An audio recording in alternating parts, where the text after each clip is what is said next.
Selama 2 dekade ke depan, gelombang teknologi akan merevolusi efisiensi pertanian di seluruh dunia. Hal tersebut tidak bisa segera datang.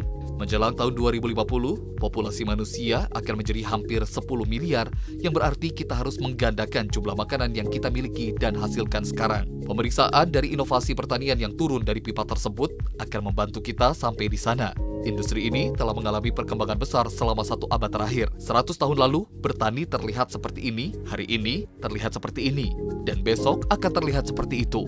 Perubahan ini telah memungkinkan banyak dari kita melakukan hal-hal lain dalam hidup kita. Pada tahun 1900, 10,9 juta pekerja pertanian menghasilkan makanan untuk 76 juta orang. Hari ini, sekitar 6,5 juta pekerja memberi makanan 321,4 juta orang Amerika.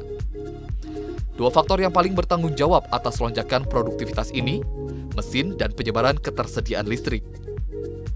Saat ini, inovasi di cakrawala kita termasuk pemetik otonom. Peneliti Inggris telah menciptakan pengumpulan stroberi 2 kali lebih cepat dari manusia.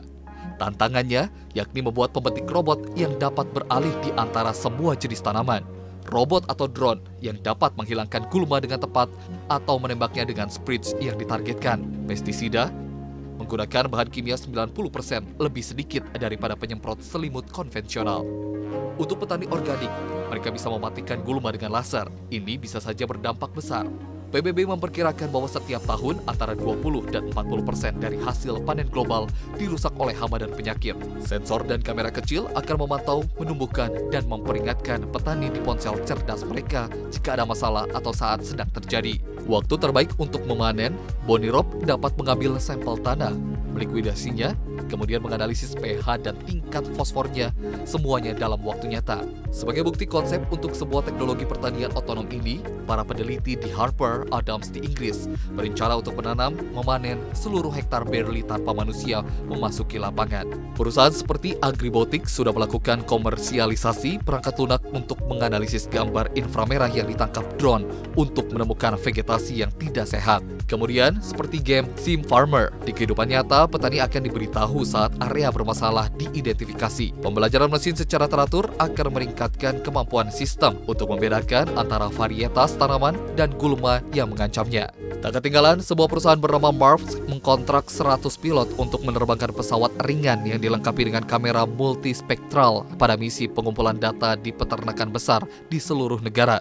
Untuk tampilan yang lebih luas, Planet Labs menjalankan armada CubeSat yang mengambil gambar mingguan seluruh peternakan dari luar angkasa untuk membantu memantau tanaman-tanaman. Perusahaan lain membuat perangkat lunak analitik dan bertindak sebagai sistem manajemen pertanian yang memungkinkan petani dari semua ukuran untuk menangani yang baru seperti tsunami data, dan jaringan bisnis petani menggabungkan data dari banyak peternakan menjadi satu kumpulan raksasa untuk memberikan anggotanya kekuatan tingkat makro.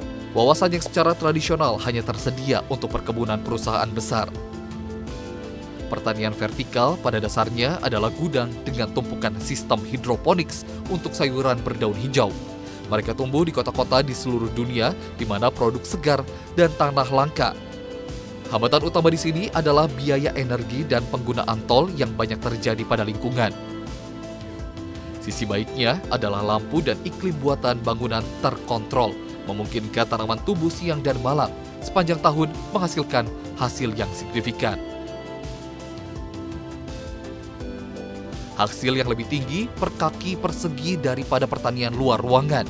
Untuk saat ini, hanya tanaman mahal, rindang, dan sayuran hijau seperti selada atau herba seperti kemangi terbukti menguntungkan secara sistem vertikal, namun para pakar pasti masih belum memastikan apakah ini benar-benar ramah lingkungan. Secara teknik, salah satu solusi yang mungkin adalah menggunakan warna biru dan merah. Panjang gelombang cahaya yang mengoptimalkan fotosintesis dan pertumbuhan turbobus, teknik yang telah diuji oleh para peneliti di proyek Growing Underground, sebuah pertanian mengeksperimental yang berpotensi di dunia lama, tempat perlindungan bom perang dunia di bawah London. Kemajuan lain dalam pertanian dalam ruangan adalah Open Agriculture Initiative, yang bertujuan untuk membuat katalog iklim menjadikan suhu dan kelembapan dapat diatur untuk menciptakan kembali kondisi yang sempurna untuk menanam tanaman datang dari seluruh dunia. Sebagai gantinya, ini adalah upaya untuk mengatasi isu jarak makanan. Saat produk dikirim ke seluruh dunia, hal itu menciptakan emisi CO2 yang tidak perlu. Lihat saja di mana beberapa makanan yang Anda makan hari ini dibudidayakan untuk memahami caranya menangani masalah besar ini.